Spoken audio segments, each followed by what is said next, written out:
Olá! Hoje vamos falar um pouquinho sobre alguns sinais de pontuação. Eles são muito importantes na língua portuguesa porque eles podem alterar completamente o sentido de nossas frases.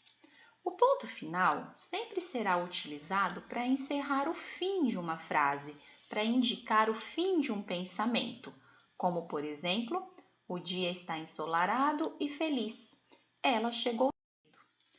Os dois pontos sempre serão utilizados antes de uma explicação, ou ainda para introduzir uma fala de um personagem, ou também para iniciar uma enumeração. Vamos ver alguns exemplos?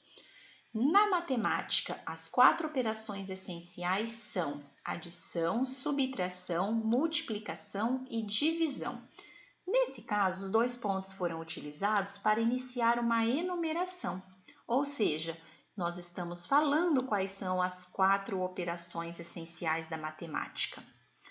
Joana explicou: não devemos pisar na grama do parque. Eu tenho o uso dos dois pontos depois do verbo explicar para demonstrar que logo a seguir eu tenho a fala da personagem, que nesse caso é a Joana. A vírgula é um sinal de pontuação muito importante. Ela indica uma pequena pausa na nossa fala e ela separa também os elementos da frase. A sua utilização é tão importante que ela pode mudar o significado quando não utilizada ou quando utilizada de modo incorreto. Nesses dois exemplos, nós temos a separação dos elementos das frases. Observem. O ouro, a prata, o ferro, o chumbo são metais. Vou precisar de farinha, ovos, leite e açúcar. O ponto de exclamação é muito utilizado para demonstrar os nossos sentimentos.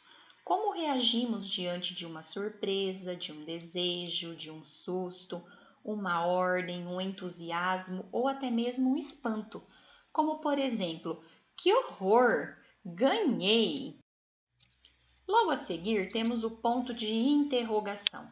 Esse ponto ele sempre será utilizado em nossas perguntas, como por exemplo, quer ir ao cinema comigo? Será que ele prefere jornais ou revistas? As reticências elas são utilizadas para suprimir palavras, textos ou até mesmo para indicar que o sentido vai muito além do que está expresso na frase. Quando eu digo, por exemplo, que Ana gosta de comprar sapatos, bolsas e calças, o uso das reticências no final dessa frase demonstra que Ana gosta de comprar outras coisas além dessas aqui que foram citadas. Já na frase não sei, preciso pensar no assunto, as reticências indicam que a personagem pensou a respeito do que estava dizendo, ela fez uma pausa para refletir sobre isso. O travessão é muito utilizado nos diálogos para indicar a fala das personagens, como por exemplo, a professora perguntou: "Quem quer ler o texto?" Nesse caso, o travessão ele demonstra a fala da professora e ele também pode ser substituído pelas aspas. Eu poderia colocar a fala da professora entre aspas. E aqui estão elas, as famosas aspas. Elas vão ser utilizadas sempre que vocês quiserem destacar uma palavra ou até mesmo expressões. E elas também serão muito utilizadas para delimitar citações de obras. Se eu digo satisfeito com o resultado do jogo, se sentia o bom, nesse caso a palavra bom teve um destaque, por isso que ela está entre aspas. Já embaixo, Ana Maria Machado escreveu: se ela tivesse um espelho mágico, que nem a rainha madraça da Branca de Neve, bem que podia perguntar. Eu estou citando um trecho escrito por Ana Maria Machado, por isso eu coloco entre aspas. Para finalizar, temos um texto da Rita Carvalho Alves chamado de Diálogo entre os Sinais.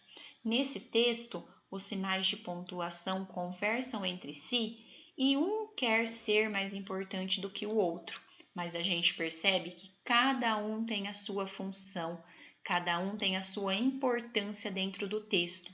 e que nós precisamos de todos juntos para que o nosso texto fique bem coerente e fique completo. Bons estudos!